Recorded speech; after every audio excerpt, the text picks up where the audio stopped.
ರಾಪ್ಲೇಶಿಯಾ ಅರ್ನಾಲ್ಡಿ ವಿಶ್ವದ ಅತ್ಯಂತ ದೊಡ್ಡ ಹೂವು. ಇತ್ತೀಚೆಗೆ ಇವು ಪತ್ತೆಯಾಗಿದೆ.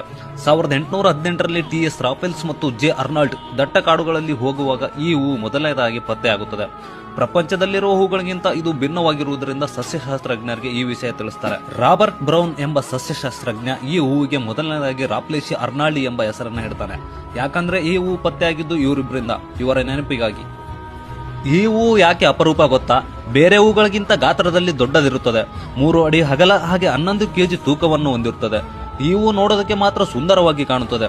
ಸತ್ತ ಶವದ ವಾಸನೆ ಹೊರಸೂಸುವ ಈ ಹೂವು ಇಂಡೋನೇಷ್ಯಾ, ಮಲೇಷಿಯಾ, ಥೈಲ್ಯಾಂಡ್, ಫಿಲಿಪೈನ್ಸ್ ಮಳೆಕಾಡುಗಳಲ್ಲಿ ಹೆಚ್ಚಾಗಿ ಕಾಣಸಿಗುತ್ತವೆ.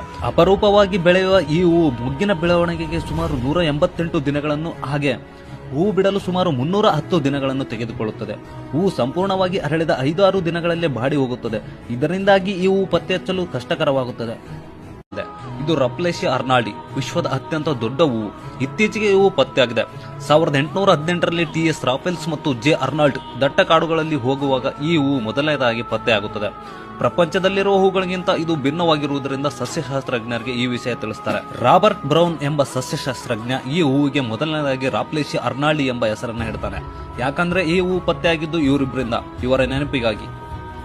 ಈ ಹೂವು ಯಾಕೆ ಅಪರೂಪ ಗೊತ್ತಾ? ಬೇರೆ ಹೂಗಳಿಗಿಂತ ಗಾತ್ರದಲ್ಲಿ ದೊಡ್ಡದಿರುತ್ತದೆ.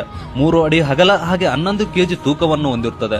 ಈ ಹೂವು ನೋಡೋದಕ್ಕೆ ಮಾತ್ರ ಸುಂದರವಾಗಿ ಕಾಣುತ್ತದೆ. ಸತ್ತ ಶವದ ವಾಸನೆ ಹೊರಸೂಸುವ ಈ ಹೂವು ಇಂಡೋನೇಷ್ಯಾ, ಮಲೇಷಿಯಾ, ಥೈಲ್ಯಾಂಡ್, ಫಿಲಿಪೈನ್ಸ್ ಮಳೆಕಾಡುಗಳಲ್ಲಿ ಹೆಚ್ಚಾಗಿ ಕಾಣಸಿಗುತ್ತವೆ. ಅಪರೂಪವಾಗಿ ಬೆಳೆಯುವ ಈ ಹೂವು ಮುಗ್ಗಿನ ಬೆಳವಣಿಗೆಗೆ ಸುಮಾರು 188 ದಿನಗಳನ್ನು ಹಾಗೆ ಹೂವು ಬಿಡಲು ಸುಮಾರು 310 ದಿನಗಳನ್ನು ತೆಗೆದುಕೊಳ್ಳುತ್ತದೆ.